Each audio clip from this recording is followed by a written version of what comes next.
Transgender Montana state legislator voices approval for Hogwarts Legacy Twitch tracking list. It's bad to pay for a game based on an IP that directly funds a turf. So this is an issue right over here. When a Montana state legislature, someone in government, basically saying that you should not play this game is because you're directly funding a turf. But the thing is, I'm pretty sure J.K. Rowling gets a small percentage of it, not that much. But let's go ahead and read here. Though she claims to disagree with using it for a purpose of targeted harassment, a transgender member of the Montana state legislature has voiced her approval for the recently shuttered Hogwarts Legacy Twitch tracking list. Since 2020, pro-transgender activists have attempted to boycott Harry Potter author J.K. Rowling and lambasted those who continue to either support or enjoy her works. This was due to the comments she made regarding biological sex being real and attempting to avoid offending the transgender people would result in offending the giving less rights to women.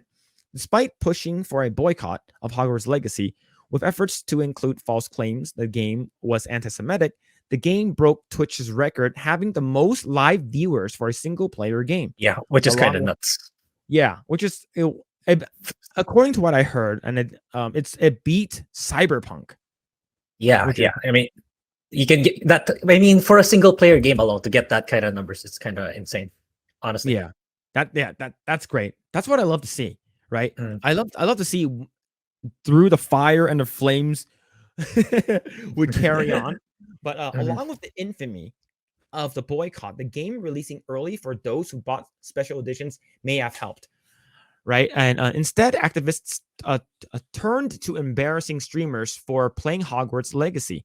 One notable case showed a streamer being on the edge of tears despite her pleas of being an LGBT ally. Another case was a VTuber cancels plans to stream the game, though was only suspected due to have been harassed. See, that sucks. See, imagine that's. Do you know what that's called? Being harassed and berated to do something because they don't like you want to do something, but you're basically scared and forced. That's called terrorism. Right? Terrorism is basically basically inflicting fear that if you do this, we're gonna do this, and that's why you know who Hassan Piker is? Yeah, he's a large Twitch streamer, but I don't really follow him. But yeah, I know he's so he is one of the biggest leftist progressive streamer, right? So Hassan Anabi, I think that's that thing. So Hassan Piker, I believe he's the nephew of Cenk Uygur from the Young Turks. He actually said that I really want to play the game, but the thing is that I don't want people coming into my stream and berating me. So that's the reason why I'm not going to play the game. Yep, that is what you call terrorism. And the thing is that he's letting it happen. And the thing is that Hassan is such a big streamer. Like he's one of the most prominent ones in terms of being like outspoken to be, pro-socialist, pro-Marxism. Like the thing is that, and even like who cares, man? Just play whatever games you want. Just play the game. Yeah, it's sad, but I'm glad the game is doing really, really well. One person even created a website to uncover which Twitch streamers have played the game. After nigh universal scorn from those outside the boycott, the site was shut down less than 24 hours. The boycott and harassment itself was mocked and rejected by streamers. There was one individual who voiced support for the boycott despite the harassment, made all the more surprising because of their role as an American politician.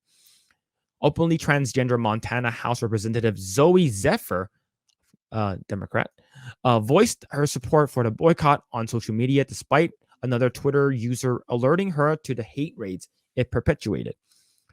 Right, so it's right over here. So Nakitine Prime is hurting your constituents. And this is to her, so at her. Do you endorse this? And this is asked by this person, to which Zephyr admitted, I'm not sure what you are talking about. Can you elaborate? In short, politicizing a video game and calling for a boycott due to J.K. Rowling's belief. So that's what this person said. A database is also being created against all streamers who buy it and stream it, so they can be hate rated live on stream. It's just a game. Wow. Yeah. So the thing is that, like, I'm glad that site's been taken down. It's because it's just like you're literally rating someone just because they're playing a video game and you don't support it, dude. Did you see what Melanie Mack's chat did? Yeah, I saw that Yeah, one. so what the person that came in that started like saying, "Oh my god, you're a bigot," like they gifted that sub. person a sub, and they have to delete their account.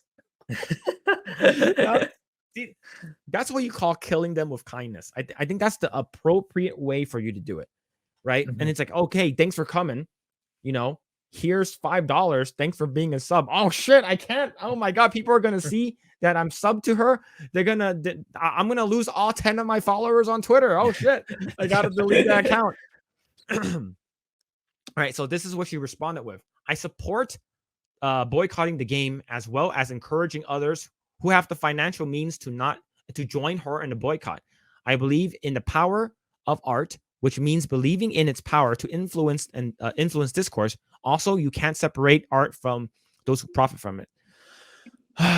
The thing is that she profits from everything Harry Potter related. Yep. Right? Every single thing Harry Potter Every related. single one. So the thing is that you want to go to Nintendo World? You can't do that. You can't do that, because if that's the case, then you are profiting. Oh shit, you're profiting her, right? You still hear me, right? Okay, I want to make sure, because my mic acts up from time to time. Zephyr did state that she was against the harassment, but took no issue with the tracking website. I also think it's perfectly fair to compile a list of people who are streaming the game, so that people can make informed decisions on which streamers they choose to support.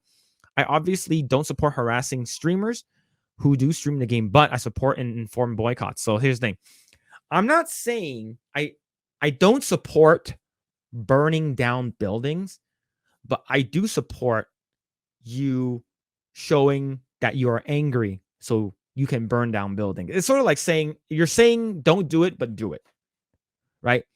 Like, the thing is that it's I think if you are boycotting something or you're protesting something, I think it's perfectly fine if you're doing it peacefully. But if you're going inside, in their streams, calling them names, calling them bigots, calling them transphobes and all that stuff, that's considered something that it's sort of, why would you go out of your way, go into this person's stream and yell at them? Is because they are playing a game that you don't want them to play, right? You're going into their space. You don't have to do that. You know what you can do? Yep. Mute them. You can unfollow them. Who cares? Get on with your life. There's much bigger and better things for you to do. Yes.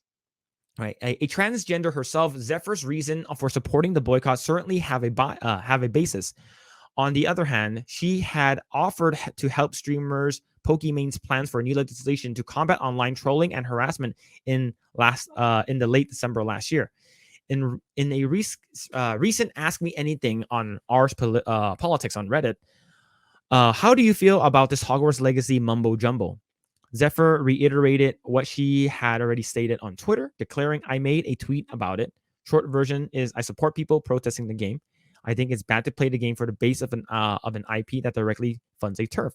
But also, don't harass people if they decide to play it anyway. I think that's fine. I think what she said is fine. Who cares? Right? Not much more to say. That my energy is best spent focusing on what's going on in my legislature. Yeah. Discussing the story, YouTuber Yellow Flash. Shout out to Yellow Flash. That guy's awesome. I believe Jay was on the Flashcast earlier today, which is awesome. Was aghast at the idea that an elected official would support targeted harassment of people playing the game. Responding to Zephyr's incongruous voicing support for the curation of the list, while also attempting to discourage harassment, the YouTuber rhetorically questioned her. Sorry. What are people doing with those lists, by the way? Yeah. So the thing is, the fact that she says, I like the website, boycott, but don't harass. It's sort of like it's an oxymoron. You're saying do Yeah. it. I like it, so you should know the list. But the thing is that, yeah, what are they doing with the list though? What are they going to be doing? Are they going to like try to dox them, go to their house and set it on fire? Because that shit can happen. And the thing is that most of them are activists, so they will go out to your house and burn shit down. If you didn't know, Grae, there was in the Summer of Love, that is 2020. Do you know about this place in Seattle that was dubbed the Chaz? No, I'm not familiar with. Okay. So in the summer of 2020, in Seattle, there's a city, the city in Seattle. No, the city of in Seattle, right? There's a part of it inside the city that a lot of people took over like several blocks and formed their own little city within the city. They had you go, so it's open to everyone who is like part of the LGBT movement, who are Black Lives Matter, who are Antifa. All of them will actually hang out over there and do their own stuff.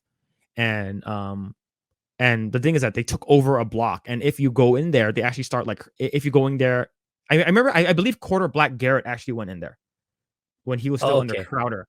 Yeah, I believe he sort of dressed up as like what's it called again, as a hippie, and went in there, not hippie, a hipster, went in there and stuff like that, wore a beanie. I believe yeah, it wasn't in Portland? No, it was in Seattle. It was in Seattle. Portland was another one. But the Chaz, what happened was they started growing their own plants, and it's really sad. People were able to get some pictures. I believe like several people were killed in there. It's because some shit happened. Like there was actually like a warlord in there too that was giving weapons out to kids. So a couple people died, which is really sad and unfortunate. So one person asked the mayor of Seattle, "What do you think about this?" And she said, "I think it's fine. They should be able to do this. We'll just call it the Summer of Love." And so they started protesting over and over again, Black Lives Matter, Antifa, all that kind of stuff.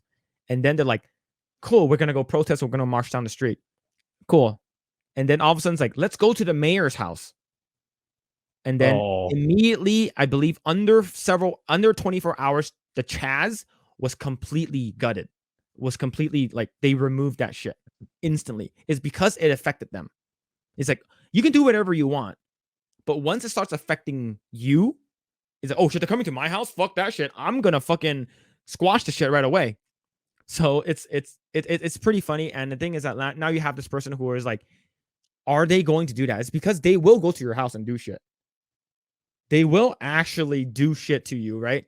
I remember like people were actually they had like an American flag outside their house, and they started like burn down the house is because they have an American flag out in front. It's like, whoa, what the hell? That's fucking crazy. Yeah. Then he said, yeah, make a list of the people you don't agree with. That has never happened a bad thing. No harm has ever come from that. Yeah. Especially if you make a list and you're going through it, it's like, oh, you know what happened in a freaking during World War II? Hitler made a list. It's just it's crazy. Just ask Canada Freedom Truckers. Yep. Do you know about the Freedom Truckers in Canada, Grae? Was this the one you told me before about the COVID situation, or is this something different? Yeah, it's similar. Yeah, I think it is. Okay. I think it is. I think it is. For the people who don't know, it was it's because they want the truckers to take the vaccine or something like that, right? Mandatory vaccination, stuff like that. And then what happens is, and a bunch of lockdowns and that happened in Canada. And then what happened was that I think like Trudeau was able to shut down their accounts. Like I believe they started like a GoFundMe for the truckers. People were like, so they can give them money and stuff like that. So while they're protesting, and the government was able to shut down their like GoFundMe and stuff like that. So I believe they started using Gives and Go or something. But it's pretty crazy. Yeah. Chaz was self-sufficient. They had amazing gardeners. Oh yeah, I saw a picture of their garden. They had like a trash bag. They had like a trash bag, and then like was like a cardboard, and then they put like dirt on top of that. And the dirt was like an inch thick, and they started planting stuff. I'm like, this is nice. This is not gonna, you need more roots, man. It's like they don't know how to do it. So yeah, they actually took a pic, and they actually had this thing called like bags of Sprite. So they actually poured Sprite into like Ziploc bags and handed it out to people. What? Yeah, it's super weird. Yeah. Let's see. Yeah, it was a GoFundMe that was shut down. Yeah, the GoFundMe got shut down. Yeah. So the thing is that like if you give these people lists, like shit will happen, and you can potentially get doxxed, and they can actually do shit to you. Yeah. So it's pretty crazy. That's why a lot of people are saying like you got to get out of these cities, you got to move into the suburbs, or you got to go to like a more of a conservative state. Like if you want to go to a place that's more like minded, so you know that your neighbors are people who support you for what you do and want to leave you alone, and they won't like sort of berate you for what you believe in. So you think that they're just gonna peacefully protest that person?